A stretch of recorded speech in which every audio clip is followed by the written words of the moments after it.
तर आणखीन एक महत्त्वाची घडामोड ती म्हणजे सिया गोयलच्या कुटुंबियांना तुकाराम मुंडे यांनी चांगलाच दणका दिलाय। सिया गोयलच्या वडिलांच्या दुकानावर एफडीएनं कारवाई केली आहे। सिया गोयलच्या वडिलांचं पुण्यातलं मार्केट यार्ड परिसरामध्ये दुकान आहे। सिया गोयलच्या वडिलांचं हे दुकान एफडीएनं सील केलंय।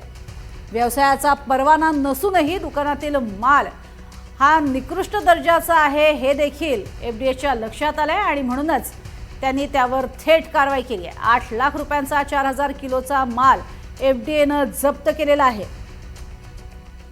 दरम्यान एफडीएनं कारवाई केलेल्या दुकानासमोरून आढावा घेतलाय आमचे प्रतिनिधी यशपाल सोनकांबळे यांनी। केतन अग्रवाल हत्याकांडातील प्रमुख आरोपी असलेल्या सिया गोयल हिच्या वडिलांचं बीजी गोयल अँड कंपनी हे दुकान महाराष्ट्र एफडीए कडून रेड मारून काल बंद करण्यात आलेलं आहे। खरं तर अन्न आणि औषध प्रशासनाकडून ही मोठी कारवाई करण्यात आली आहे। या दुकानामध्ये संत आणि साधू ब्रँड नावाचे हळद पावडर, तीळ आणि सोयाबीन चंकचे जवळपास 4 अन्न नमुने तपासणीसाठी जप्त करण्यात आलेत। लेबलमधील त्रुटी आणि भेसळीच्या संशयावरून 4172 किलोचा अन्नसाठा जप्त करण्यात आलाय। या जप्त केलेल्या अन्नसाठ्याची एकूण किंमत ही साधारण 8,14,630 रुपये अशी आहे।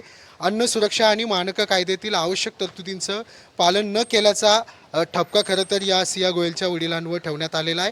परवान्यात आवश्यक जी दुरुस्ती आहे ती न केल्यामुळे पुढील आदेशापर्यंत हे दुकान बंद ठेवण्याची आदेश आणि नोटीस बजावण्यात आलेली आणि या अन्न नमुन्यांची आता प्रयोगशाळेत तपासणी केली जाते आणि त्याचा जो अहवाल आहे तो प्राप्त केल्यानंतरच हे दुकान उघडण्याचे आदेश देण्यात आलेले आहेत। अन्न आणि औषध प्रशासनाकडून सिया गोयलच्या वडिलांच्या या दुकानावर कारवाई करण्यात आली आणि आता पुढच्या काही काळामध्ये जेव्हा प्रयोगशाळेचा अहवाल येईल त्यानंतरच हे दुकान उघडण्याचे आदेश देण्यात आले।